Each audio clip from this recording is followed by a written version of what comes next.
ಹಾಸನದಲ್ಲಿ ಹೃದಯಾಘಾತಕ್ಕೆ ಸಂಬಂಧಪಟ್ಟಂತೆ ಪ್ರಕರಣಗಳು ದಿನದಿಂದ ದಿನಕ್ಕೆ ಹೆಚ್ಚಾಗ್ತಾ ಇದೆ. ಇದೀಗ ಮತ್ತೊಂದು ಸಾವನ್ನಾಗಿದೆ ಅನ್ನುವಂತಹ ಮಾಹಿತಿ ಲಭ್ಯವಾಗ್ತಾ ಇದೆ. ಹಾಸನದಲ್ಲಿ ಹಾರ್ಟ್ ಅಟ್ಯಾಕ್ಗೆ ಮತ್ತೊಂದು ಬಲಿಯಾಗಿದೆ. ಪಿಯು ಕಾಲೇಜ್ನ ಪ್ರೊಫೆಸರ್ ಮುತ್ತಯ್ಯ ಸಾವನ್ನಪ್ಪಿದ್ದಾರೆ. ಹಾಸನದಲ್ಲಿ ಹಾರ್ಟ್ ಅಟ್ಯಾಕ್ಗೆ ಮತ್ತೊಂದು ಸಾವಾಗಿದೆ. ಹಾಸನ ಮಹಿಳಾ ಸರ್ಕಾರಿ ಪ್ರಥಮ ದರ್ಜೆ ಕಾಲೇಜಿನ ಪ್ರೊಫೆಸರ್ ಸಾವನ್ನಪ್ಪಿದ್ದಾರೆ.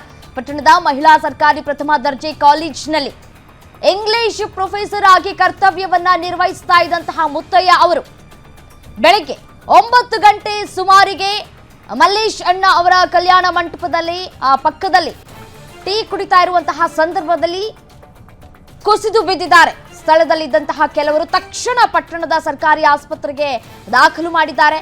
ಆದ್ರೆ ಚಿಕಿತ್ಸೆ ಫಲಕಾರಿಯಾಗದೆ ಸಾವನ್ನಪ್ಪಿದ್ದಾರೆ. ಹೃದಯಾಘಾತದಿಂದಾಗಿ ಮೃತಪಟ್ಟಿದ್ದಾರೆ ಅನ್ನುವಂತಹ ಮಾಹಿತಿ ಲಭ್ಯವಾಗ್ತಾ ಇದೆ.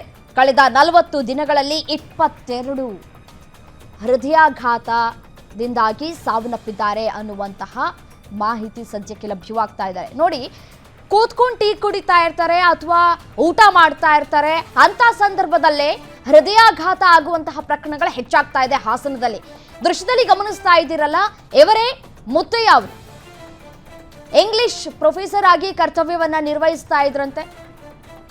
ಟೀ ಕುಡ್ಕೊಂಡು ವಾಪಸ್ ಬರುವಷ್ಟರಲ್ಲೇ ಹೃದಯಾಘಾತ ಆಗಿದೆ. ಹೃದಯಾಘಾತ ಆದ ಸಂದರ್ಭದಲ್ಲೇ ಅವರನ್ನ ಆಸ್ಪತ್ರೆಗೆ ದಾಖಲು ಮಾಡುವಂತಹ ಕೆಲಸಗಳು ಕೂಡ ಆಗಿದೆ. ಆದ್ರೆ ಅಷ್ಟರಲ್ಲಾಗ್ರೆ ಅವರ ಪ್ರಾಣ ಪಕ್ಷಿ ಹಾರಿ ಹೋಗಿದೆ. ಆಸ್ಪತ್ರೆಗೆ ದಾಖಲು ಮಾಡಿದ್ರೂ ಕೂಡ ಯಾವುದೇ ರೀತಿಯಾದಂತಹ ಪ್ರಯೋಜನ ಆಗಿಲ್ಲ. ಹಾರ್ಟ್ ಅಟ್ಯಾಕ್ನಿಂದ ಮೃತಪಟ್ಟಿದ್ದಾರೆ ಅಂತ ಹೇಳಿ ವೈದ್ಯರು ದೃಢಪಡಿಸಿದ್ದಾರೆ.